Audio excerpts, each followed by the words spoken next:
Isso aqui é uma reunião que provém, né, de um processo histórico que eu sempre gosto de falar dele, gosto de falar um pouquinho de mim e tal. E esse processo histórico está um pouquinho misturado com a minha história, com a história da Paulinha.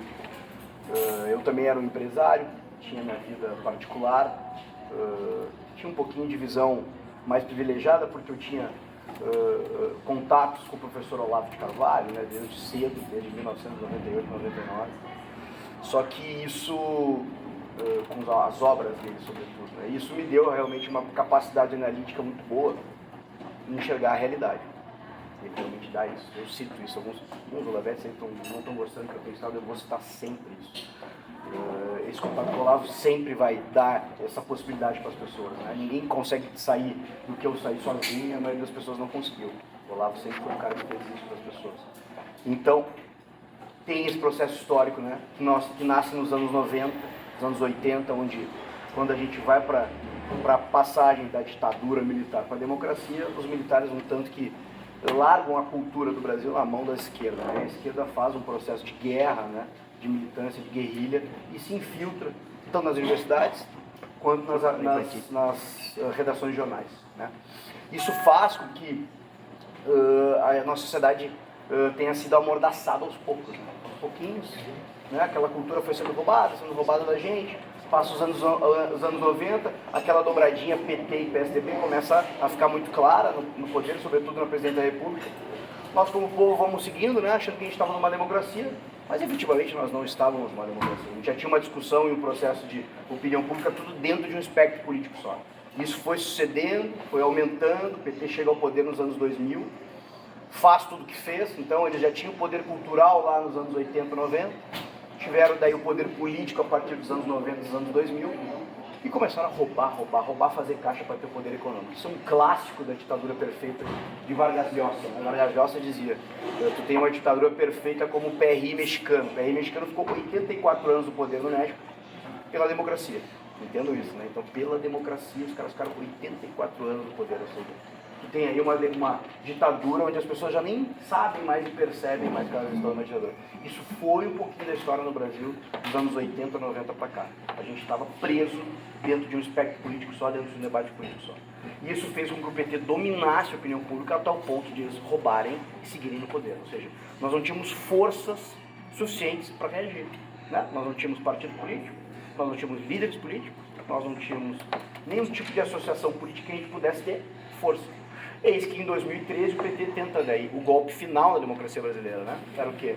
Fazer com que o povo pedisse mais Estado, né? Ou seja, vamos fazer e estimular o povo que a gente já domina, né? A gente rouba, vai no bolso deles, reelege, faz o que quer nas universidades, controla a informação. Vamos fazer o seguinte, vamos fazer esse povo pedir mais Estado. Para esse povo pedir mais Estado, nós chegamos com uma nova Constituinte. Então, em 2013 o PT tinha uma nova Constituinte prontinha. Já estavam até fazendo eventos nos estados, a nova Constituinte, e estimularam o povo a ir para a rua para pedir mais educação, mais segurança, melhor transporte público. Lembra que a manifestação de 2013 era pelos 20 centavos, né? Era pela questão da passagem de ônibus. E eles, essa frase que eu citei foi o grande erro estratégico do PT sob o ponto de vista de linguagem, que é o meu alvo de estudo e meu alvo de profissionalismo político, sobretudo, né? Eles erraram nessa frase. Eles perguntaram para o povo assim, ó, não é só por 20 centavos, em 2013. Vocês lembram dessa frase, né? E o povo foi para a rua por quê? Pela corrupção. Ou seja, aquele povo que estava até por aqui, amordaçado, sem ter capacidade nenhuma de reação, sem saber como fazer, ele pegou e falou assim, realmente não é só por 20 centavos, é pela corrupção. E aí foi aquela massa de gente para as ruas, né? Descontrolada. A esquerda fica em pânico, em crise, né? Eu sempre faço essa questão em 2013 porque é fundamental. A esquerda fica em pânico, em crise, retira os seus coletivos das ruas e diz, olha, não tem mais nada a ver com isso. O povo não deixa as bandeiras de sindicatos, de partidos políticos se sobreporem. E ali nasce a nova cidadania do Brasil, esse novo momento do Brasil como sociedade civil organizada. Em 2013 é o marco civil, eu acho, do Brasil. É como se fosse um despertar do brasileiro. É como se fosse um ano que a gente realmente reconduz o Brasil para o lugar onde a gente quer. E a gente está aqui hoje por causa de 2013. Né? A gente acontece em 2013, dá 2014 aquele apagar das luzes das urnas, elege o PT, né? Tudo bem. O povo não aceita. Definitivamente não aceita. e cria aí um processo de ebulição social tal qual a gente organiza os movimentos que, eventualmente, na época, iriam derrubar a Dilma, né? Os movimentos de rua, eu e a Paulinha participamos ativamente dessas formações, deste movimento de rua, sobretudo no Rio Grande do Sul e também no Brasil, né? A gente foi, inclusive, acampar na frente do Congresso Nacional, né? Ficamos aí 40 dias, 30 dias acampados, tem vários atores aqui, inclusive, nessa mesa, né? Então, essa é uma história que precisa ser contada, porque sem essa timeline a gente não entende onde a gente está no momento histórico. E o momento histórico é importante a gente entender para saber qual atitude a gente vai tomar em relação a essa eleição. Derrubamos o PT, aí eis que, né, aquela massa de pessoas não representadas, sem partido político, sem representante, o PSDB já começa a se mostrar como realmente ele é, né? Um partido de centro-esquerda, muito aliado ao PT. Hoje está a chapa aí, Alckmin e Lula, para não deixar nenhuma dúvida sobre isso. E eis que um solitário deputado federal, né, fazia uma guerra solitária lá na Câmara Federal e diz: olha, eu vou representar você. Eu vou representar a família, a pátria, a liberdade, né? E a religião dos brasileiros, né? Porque, sobretudo, a questão cristã, né? O presidente ele fala muito que o Estado é laico, mas o Brasil é cristão, né? Isso é um recado muito importante, porque a esquerda trata o Brasil como um Estado ateu, e nós não somos um Estado ateu, né? Então, o presidente consegue ter essa leitura, né? Consegue ter essa leitura de povo. Ele cumpre, inclusive, uma profecia do professor Olavo que ele faz em 2007. O professor Olavo fala disso, é que o primeiro homem que se dissesse Deus, pátria, família e liberdade ganharia a eleição para presidente da República. Então, efetivamente, a profecia se cumpre em 2018. Nós, como povo, nos reunimos e, apesar de todas as dificuldades, sem partido político, sem dinheiro, sem tempo de TV, nós conseguimos eleger o presidente, né? Só que isso não basta, gente. Lembra que eu falei de poder cultural, poder econômico e poder político, né? Nós conseguimos um pouquinho desse poder político, mas o poder cultural ainda é da esquerda até hoje, né? O poder político ainda é, na sua grande maioria, da esquerda, e o poder econômico, então, nem se fala, ainda é, sobretudo, da esquerda. A gente conseguiu um espaço, né? Uma sobrevida para que o Brasil não entrasse num processo bolivariano, que hoje arrastou a Venezuela, arrastou o Chile já, está arrastando a Colômbia, ou seja, a Colômbia e o Chile, que eram dois países que eram vértices aí de uma boa administração pública, né, acerca dos valores liberais conservadores, caíram já no nosso continente. Então o Brasil é o último bastião, né, é o último país que está resistindo a essa onda vermelha de novo, que é o Foro de São Paulo, né? Se fala muito, é o Foro de São Paulo, sim, né, voltando. Então, elegemos presidente, fizemos um belíssimo governo nesses 3, 4 anos. Entregamos reformas importantes, reforma moral, inclusive. Se fala muito pouco, mas a reforma moral foi a mais importante. Hoje, para um presidente de partido pedir um ministério, é quase impossível, eles têm vergonha. Ou seja, a gente conseguiu modificar uma cultura de 30 anos em Brasília, onde tu dava o partido, tu dava o poder de porteiro fechado, tu dava o ministério e tu dava a estatal para o partido político. O partido político fazia o que bem entendia. Isso acabou, né? A gente tem bons exemplos disso, sobretudo com esses números expressivos das estatais, onde a gente tinha 40 milhões de prejuízo e hoje tem 187 milhões de lucro, né?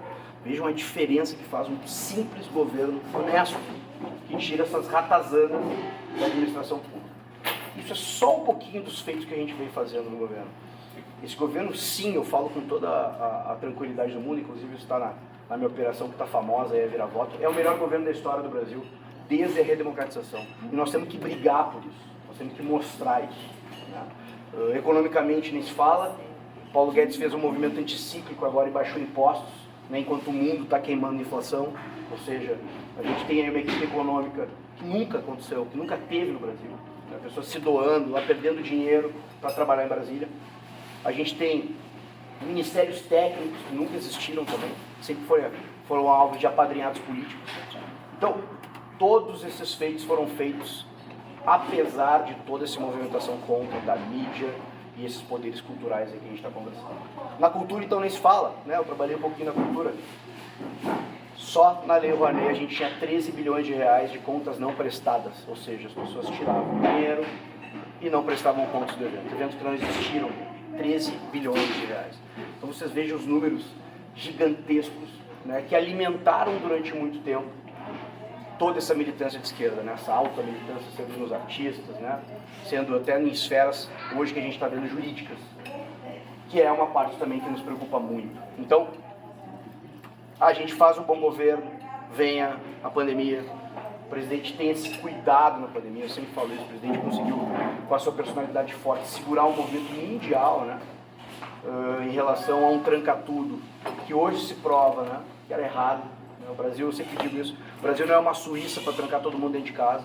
A gente tem 50% da população economicamente ativa, né, sendo informal, ou seja, aquelas pessoas que vendem o almoço para poder comer o jantar, né? Então trancafiar as pessoas dentro de casa nunca foi uma opção pro brasileiro. E o presidente tinha isso, né? Ele tinha essa sensibilidade. Foi muito criticado por isso, mas eu acho que hoje os fatos mostram que estava certo. Então, essa coragem do presidente, essa honestidade do presidente, essa forma que ele tem de governar e falar a verdade para o povo, isso me instigou, me instiga, né? Faz eu querer defender cada vez mais ele. A Paulinha também, né? Hoje a Paulinha é uma das maiores defensoras do presidente, né? Porque ela entende também isso, ela vê na personalidade dele uma pessoa que a gente precisa estar apoiando, precisa ajudar. Eu sempre cito também o governador Onyx Lorenzoni, porque o Onyx, tá, gente, foi o artífice de uma série de feitos e epopeias em Brasília. Essa da reforma da Previdência, por exemplo, ao qual ele era o ministro da Casa Civil, ele fez sem dar um ministério. Imagina tu fazer uma reforma da Previdência no Brasil, que estava para ser feita há 20, 30 anos, sem dar um ministério para ninguém, sem dar uma estatal para ninguém. Isso era inimaginável em Brasília e o Onyx fez. O Onyx bancarizou 35 milhões de pessoas no auxílio emergencial em 7 dias. Então o Onyx tem feitos no governo muito importantes que muitas pessoas não falam, né? O Onyx colocou 5 milhões de empregos em 28 meses, quando ele foi ministro do Emprego e Trabalho. Então, o Onyx é um cara que faz, né? Um cara que realmente põe a mão na massa. Eu gosto de falar isso.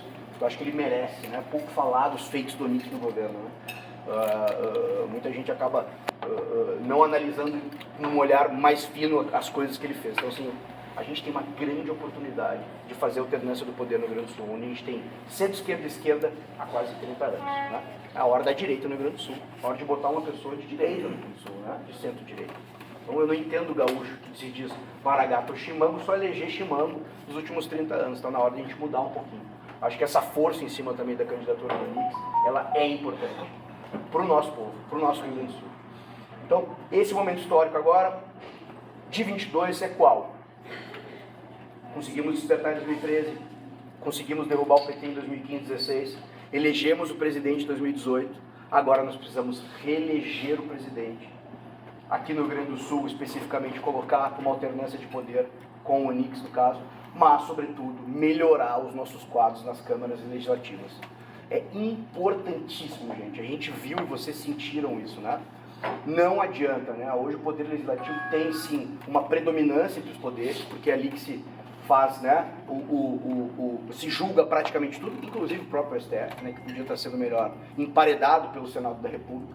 Então, é nas casas legislativas que a gente precisa melhorar muito. E esse voto para deputado federal, para deputado estadual, para senador, ele passa a ser tão importante quanto os votos para as majoritárias. Então, isso é um apelo que eu venho fazendo para as pessoas, para entender melhor esse voto. Né? Às vezes até falo, né? Claro que eu estou pedindo voto para mim, mas até lá, de repente não queira votar em mim, não tem problema, mas vamos colocar uma lupa maior, né? Nessa escolha para deputado federal e estadual. É importantíssimo a gente ter gente com força, que não tenha rabo preso, que consiga sim fazer um debate franco com a esquerda. Nas nossas câmaras legislativas, aqui na Assembleia Legislativa a gente teve, eu não vou nem estar na Assembleia Legislativa do Rio Grande do Sul, porque ela foi muito omissa em relação ao Eduardo Leite, né? Então, eleger um quadro como a Paula, ela passa a ser praticamente fundamental para a gente começar a reagir um pouquinho, né? Além de embelezar, né?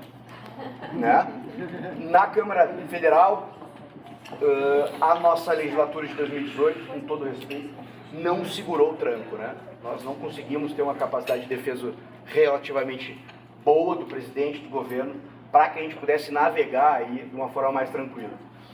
Então, discussões mal feitas na Câmara, assuntos importantes para nós. Eu sempre cito um também, super mal feito, que todo mundo me pergunta, nossa, Pedrinho, mas e as urnas, né? Todo mundo acaba me perguntando a questão das urnas. Foi um debate mal feito, na minha opinião, dentro da Câmara. A gente teria que debater um conceito de um processo que hoje está mal feito no Brasil, que é a contagem pública ou secreta de votos. A gente está há 26 anos com contagem secreta de votos e vai seguir nessa eleição. A contagem de votos no Brasil é secreta. Por tudo que eu estudei em democracia, não existe democracia com contagem secreta de votos. A democracia pressupõe contagem pública de votos.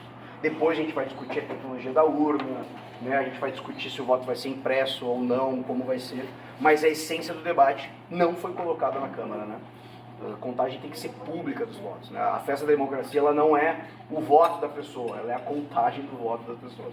Se essa contagem é secreta, a gente tem algo errado em relação à democracia brasileira que a gente precisa reconduzir, né? Eu não estou aqui colocando nenhum tipo de desconfiança sobre o processo eleitoral, mas tem coisas que a gente não pode abdicar, né? São pilares da democracia. A contagem pública é um pilar da democracia mundial. Vocês podem perceber que tanto na Europa quanto nos Estados Unidos a contagem é pública, né? Então tu tem um misto, né, de voto eletrônico, só que o voto impresso, só que a contagem é pública. Os fiscais dos partidos estão ali contando o voto, né, em todas as eleições. Então isso o que eu estou querendo mostrar? Que a gente precisa melhorar a qualidade do embate nas câmaras legislativas. O parlamentar é um cara que parla, é um cara que fala, né? Se a gente elege parlamentares que não têm força retórica, a gente está elegendo meios parlamentares, né? Pessoas que até podem aí ter êxito com emendas parlamentares ou qualquer tipo de outra coisa, mas aquela força que a gente precisa para combater uma esquerda que está há 30 anos nos dominando o parlamento, não tem. Então isso é o problema que eu vejo hoje, sobretudo dentro da Câmara Federal, né? A gente não tem força de qualidade para competir, para debater com a esquerda, né? A gente perde os debates, a gente vota muitas vezes coisas que nem sabe, porque a esquerda vai colocando ali palavras, vai criando projetos, e os nossos deputados federais acham que, pois é. O último foi agora da fake news, que quando eu vi, eles estavam votando a favor do projeto das fake news. Eu tive que intervir nesse processo, fui falar com o Ricardo Barros, para mostrar para o Ricardo Barros que a fake news não ia só pegar o Pedrinho, o Carlos, o Eduardo, ia pegar a bancada do agronegócio, ia pegar a bancada evangélica, ia pegar todas as pessoas que não rezassem a cartilha das agências de checagem. Ou seja, a gente ia ter um ministério da verdade, que é dizer o que nós nas redes sociais podemos dizer ou não, retirando a imprensa desse bolo, ou seja, a imprensa ia poder, né, fazer as fake news que eles sempre fizeram, e nós nas redes sociais, brasileiros que estamos aí virando esse jogo, não poderíamos ter esse tipo de liberdade, né? E por que as redes sociais, gente? É importante a gente dizer isso. Não sei se eu estou falando muito, tá? Eu falo bastante. As redes, né, eu estou falando. Memória... Mas vamos lá, por que as redes sociais? As redes sociais propiciaram em 2013 uma nova associação política. Eu achei o Jurnei, eu lá em Porto Alegre achei o Jurnei aqui em Garibaldi, sem a gente precisar estar perto um do outro. As redes sociais retiraram os sindicatos, retiraram os partidos da jogada. A gente conseguiu se descobrir em vários cantos do país por elas. Então, criou uma nova ação política. Modificaram-se resultados eleitorais no Brasil, nos Estados Unidos, na Itália, na Inglaterra. O Brexit foi feito assim. Qual é a estratégia deles agora? Vamos voltar a cadear essas redes sociais, vamos colocar aí projetos que censurem as redes com fake news, discurso de ódio e afins, para que as pessoas percam essa capacidade de mobilização e a gente volte aos bons tempos onde o jornalista e a professoria militante dominam a opinião pública. Então tem que ter muito cuidado quando a gente fala sobre as redes sociais, a gente tem que tratar ela como uma conquista nossa. Eu sempre falo isso. É um projeto de poder deles, amordaçar a gente de novo, nos retirando os direitos nas redes. Então, e as nossas bancadas na Câmara não sabiam disso. Então eu fui lá intervir, consegui fazer com que eles entendessem e a gente, graças a Deus, conseguiu derrubar o projeto. Mas eles vão voltar. E é para isso que eu quero estar na Câmara, para poder ajudar lá agora como deputado federal e não mais como secretário de comunicação. Por isso eu peço a ajuda de vocês para eu representar Garibaldi, né? Eu estou aqui com o Junei, a gente conversou faz algum tempo, colocamos o nosso pé aqui, a gente como deputado e as andanças que a gente faz pelo Rio Grande do Sul, a gente não consegue ir em todas as cidades, mas Garibaldi é uma cidade que a gente escolheu, né? Eu e a Paulinha e o Junei. O Junei, inclusive, depois vocês vão poder reclamar para ele sobre o mandato, algo parecido. Né? Permite, então, já interromper, pedir o voto. Então, eu peço esse carinho, peço esse voto, essa ajuda de vocês para mim, para a Paulinha, né, que é uma guerreira nossa. O meu número é 2228, Felipe Pedri, deputado federal. Obrigado.